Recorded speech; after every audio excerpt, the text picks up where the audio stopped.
삼성전자가 최근에 올라갔을 때 리포트에서는 12만 전자 간다. 뭐 이렇게 했는데 지금 뭐 8만 전자가 깨져버렸죠. 그러니까 뭐 삼성전자 같은 경우는 당연히 그럴 수밖에 없어요. 증시와 동행할 수밖에 없다. 왜냐? 비중이 크다 보니 그렇다. 그동안은 삼성전자를 개인이 샀었어요. 네. 그 다음에 하이닉스를 외국인이 샀었습니다. 그래서 하이닉스가 엔비디아 쪽으로 해서 엔비디아 향해 매출이 올라주면서 HBM 쪽으로 가면서 쭉쭉 치고 올라갔던 거예요. 네. 근데 여기에서 변곡점을 맞아서 하락의 시그널이 나왔을 때 이번엔 또 바뀌었습니다. 개인들이 네. 하이닉스에 들어갔어요. 아, 자, 그럼 하이닉스 들어가면 안 되겠네요. 하이닉스에서 개인을 따라가면 안 되죠. 낙폭이 엄청 커요. 아, 자, 근데 거꾸로 삼성전자는 외국인이 들어갔어요. 아, 알면서도 이렇게 꼭 이렇게 거꾸로 행동하게 된다. 저희는 인간 지표가 있죠. 개인과 네. 반대로 하면 된다. 전반적으로 거의 다 10%대, 그러니까 8에서 10%대가 반도체가 싹 깨져버렸습니다. 이게 엔비디아를 얘기 안 할 수가 없는데, 네. 엔비디아가 턴하는 조건이 나왔을 때 나스닥 기술주도 일부 턴하는 모습들이 나올 수밖에 없고, 거기에 이제 독특한 게 뭐냐면, 아까 워렌 버핏 얘기를 했지만, 왜 다 패대기 쳤는데 워렌 버핏이 애플에도 물론 패대기 쳤어요, 일부. 네. 근데 많이 갖고 있단 말이에요. 왜 많이 갖고 있을까를 좀 생각해 볼 필요가 있어요.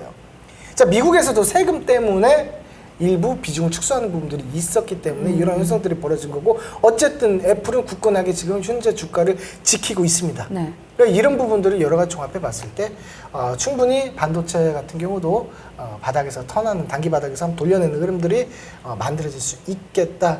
오늘 만약에 삼성전자를 공략을 해야 되겠다, 장초반에 공략을 해야 되겠다라고 마음이 들었을 때, 예를 들어서 그러면은 지수를 봤을 때 지수가 지금 9시 1분인데 지금 딱 떴는데 뭘 알고 들어가요? 그럴 수가 없어요. 그쵸. 그럴 때는 뭘 봐야 되냐면 국내 선물 지수를 보던 아니면은 해외 선물에 대해서 지금 뭐 천천히 움직이고는 있겠지만 해외 선물 지수를 보면서 단타에 임하는 게 시초가에서는 나을 수 있겠다라는 거죠. 저는 이제 그거를 표현은 반납 기법이라고 쓰는데, 개파락했을 때 양봉 뽑아내는 것 기대하고 들어가는 거, 이럴 때는 선물 지수를 보면서 극초반에는 활용을 해볼 수 있겠다라는 거죠. 이미 짜여진 스토리인데 왜 그거를 언론에서 무슨 뭐 큰일 난 것 마냥 항상 시장은 명분을 필요로 한다는 거예요. 명분을. 그 명분이 어떻게 작용될지는 관심이 없어요. 그 명분이 이유가 되기만 하면 된다는 거죠. 네. 전반적으로 진단키트 관련해서 개떡락 나와서 그냥 썰려버렸어요. 완전히. 이거 뭐 보입니까 이거? 6만 원짜리 같은 거 지금 6천 원대까지 내려갖고 이 복구가 안 돼요, 이런 것들. 좋게 좀 말씀해 주세요. 저 보유자니까요. 메르스라든지 코로나라든지 이런 질병 관련해서 확산되는 주기를 계산해 본 적이 있어요? 그게 한 5년인가 10년인가 그렇다고 한번 한 들었던 8년 것 정도 같아요. 됩니다. 8년. 한 8년 정도 되는데 지금 코로나 끝난 지 몇 년 됐어요?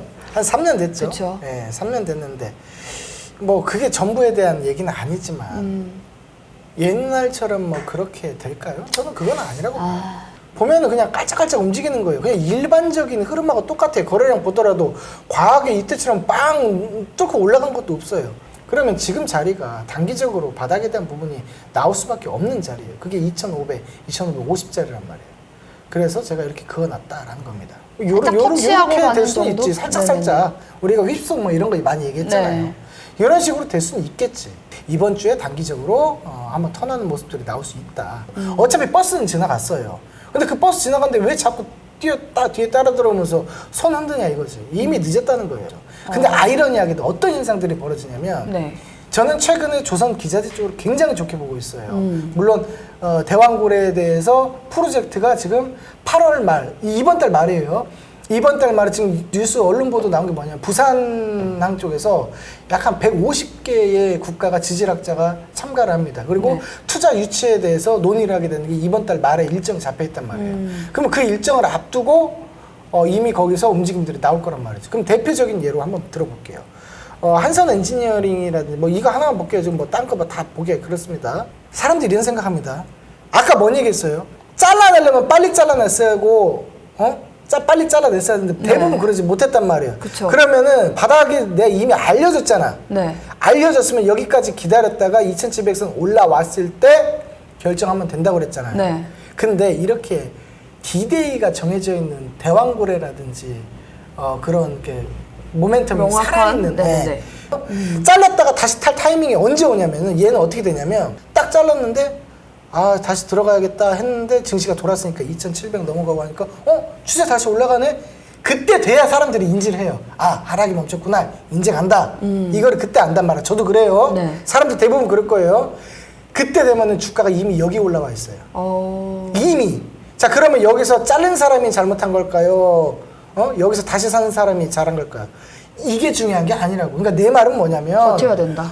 개 병신 같은 것들은 그날이 와도 안 가요. 근데 이게 살아있는 것들은 증시가 돌아섰을 때 살려고 보면 이미 저기 가 있단 말이야. 뭐 늦어버린단 말이야. 그냥 이런 것들은 지랄 예병하듯 그냥 갖고 있어야 돼. 이런 것들은 증시 필요 없고. 조선기자재주, 조선업주 같은 경우 내려오면은 아싸가 오려고 박수치고 빨리빨리 들어가야 돼.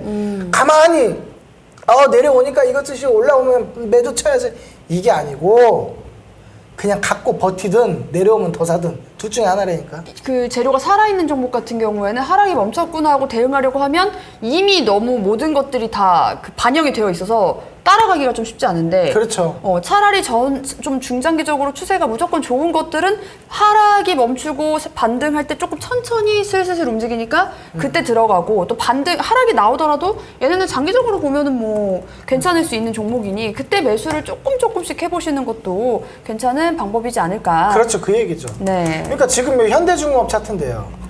이 현대중공업이 실적 잘 나오고 굉장히 좋단 말이에요. 그러면은 여기서 지금 이게 월봉인데요. 몇 년 동안에 이거 거짓입니까? 하나, 둘, 셋, 3년 동안에 있는 거 인제서 실적 갖고 돌파를 했단 말이에요. 근데 이게 실적이 조선업과 조선기자재가 인제 시작이란 말이에요. 이거 내년 상반기 때까지 실적 계속 올라간단 말이에요. 제 수주 자체가 지금 얼마인지 알아요? 얼마인가? 2천 수주로 넘어갔어요. 얘네들 배 하나 짓는데 얼마예요? 거의 뭐 조단입니다. 그쵸. 그럼 얘네가 실적이 얼마가 찍히겠어요? 장난 아니라니까. 이거 눈 돌아간다니까요.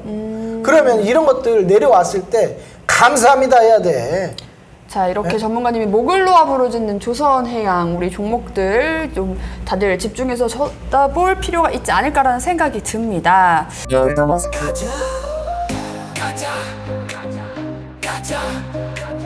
가자